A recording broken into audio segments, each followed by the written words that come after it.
often those are the most empathetic scenes, like in episode 5 with Sylvie and Loki at the bar together. That volume is turned way down. They're not yelling at each other, and it's impactful.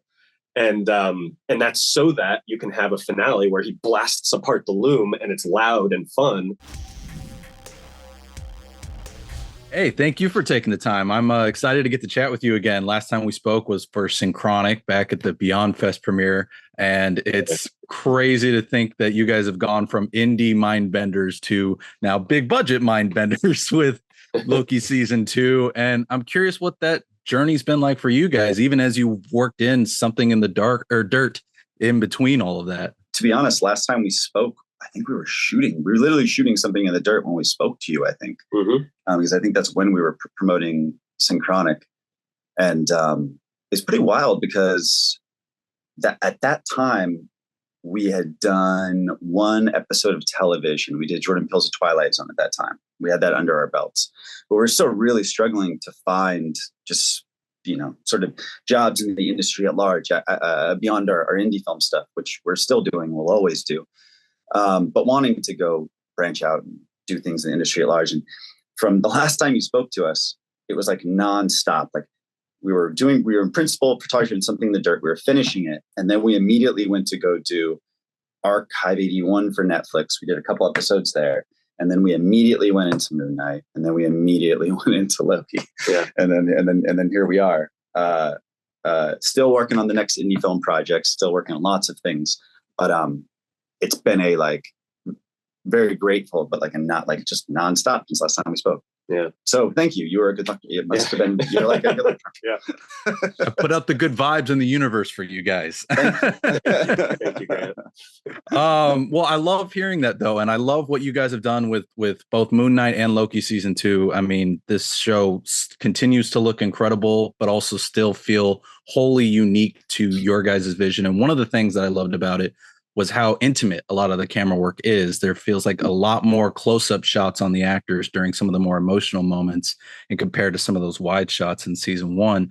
So what was it like when you were approached to be the lead directors, coming up with your vision while still staying true to what was done on season 1? We were shooting on Moon Knight the very last days of photography when Kevin asked us if we wanted to do Loki. And the thing that hooked us in, and we're thinking, okay, this sounds pretty great. I mean, of course we're fans, it's a dream opportunity, but creatively what hooked us was he said, there's no reason to do a season 2 if you're just going to do the same thing as season 1. And we all love what season 1 is, obviously. I mean, it's self-evident how amazing it is, but we took that and ran with it as a charge to keep all the same characters, keep the fun, keep the drama, but give it an aesthetic that just served this very different story. And so when you're saying something like we're using more close-ups and stuff like that, there are very, very few of them. But that's, I think, why you notice them. Is that they're just very few and far between. So they hit you like a sledgehammer when they do. And also, you can't talk about the look of the show without talking about Isaac Bauman, our cinematographer, and Castra, who our production designer. Yeah. I mean, just unbelievable work. And we were all very much an extremely cohesive team. I remember my colleagues been talking with Isaac and Castra throughout the season, and they were saying how collaborative the process was. So I love that you got to have that experience with both of them. Now I want to dive into the finale, of course. I mean, it's one that's a lot to unpack. I love the moment in which Loki breaks the temporal loom and is reviving all of these timelines and climbing to his throne. Feels like this great blend of really bright colors as much as his own dark green color scheme. What was it like for you guys trying to really capture that grand spectacle of a moment within this episode? Really, the MVP of that whole sequence is our visual effects supervisor, Chris Townsend, who we started working with on day one.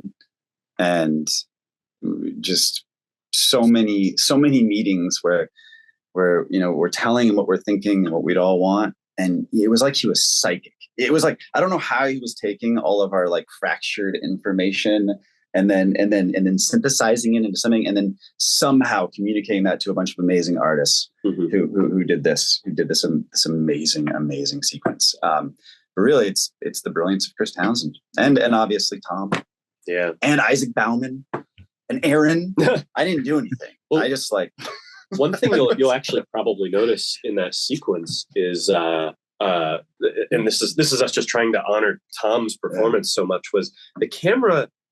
It does get away from him a little bit, but the camera very rarely gets more than a few feet away from him. It's always like right in front of him, right behind him. It's very experiential to Tom, and of course our ensemble.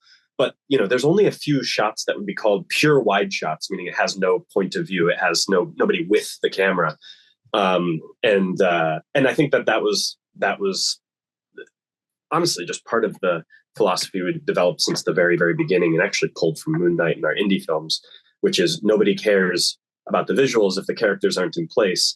And then the visuals will wonderfully follow, especially if you have someone like Chris Townsend doing the visual effects. Well, I love that approach because, I mean, Tom Hiddleston's performance makes that sequence all the more impactful. And I mean, another performance I wanted to highlight was Jonathan Majors' return as He Who Remains in the finale. And I love that he feels so much different than what we saw in the season 1 finale. He feels more calm and collected versus this sort of theatrical approach that Majors took in the finale. Was that you guys' discussion with him? Was that the script? Was that his own vision? How did that come about? I can say broadly with everyone we worked with on the show, the same thing we just communicate to everyone is that, I don't know, Aaron and I are, for some reason, we're kind of allergic to very heightened, extremely heightened theatrical performances that you don't recognize a humanity in it. And so we with every actor, we express to them what we think it should be, and then it becomes a collaboration at that point. But we tried to, it's an overused word, we tried to ground every performance as much as we could. One of the early meetings on all of this, there's even documents about it that we would talk about with all the actors. We would talk about with Kevin and everything. We had this phrase, which was turn down the volume. And we don't mean, I mean, sometimes we mean to speak quieter, but what we meant is if everything's operating at an 11, then when you go to 13, nobody really notices. But if you're able to find a way to turn down the volume, often those are the most empathetic scenes, like in episode 5 with Sylvie and Loki at the bar together. That volume is turned way down. They're not yelling at each other, and it's impactful. And that's so that you can have a finale where he blasts apart the loom and it's loud and fun. And it feels like a contrast rather than a flat line. Well, even within episode 6, I mean, their confrontation as the timeline's evaporating is, I feel, another one where you guys found the right moment to turn the volume down and let the performances speak. So I love that. I see I'm almost out of time. So before I let you guys go, huge fan of Moon Knight. Really want to see more of them in the future. Now that you guys have an established relationship there at Marvel, I mean, have you heard any rumblings about what his future may hold? I've asked and I have not heard. So that would be so exciting. You'd think they'd tell us everything, but they really don't. I'm not kidding.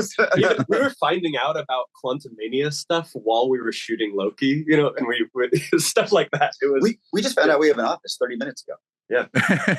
That's amazing. That's why we were late to this. That's amazing. Well, I'm going to keep my fingers crossed then for that, much like we're putting the good vibes out there for you guys. Final question. You guys are now on Daredevil Born Again. I love that you guys are getting to be a part of that. Obviously, there was some creative reshuffling going on when you guys were brought on.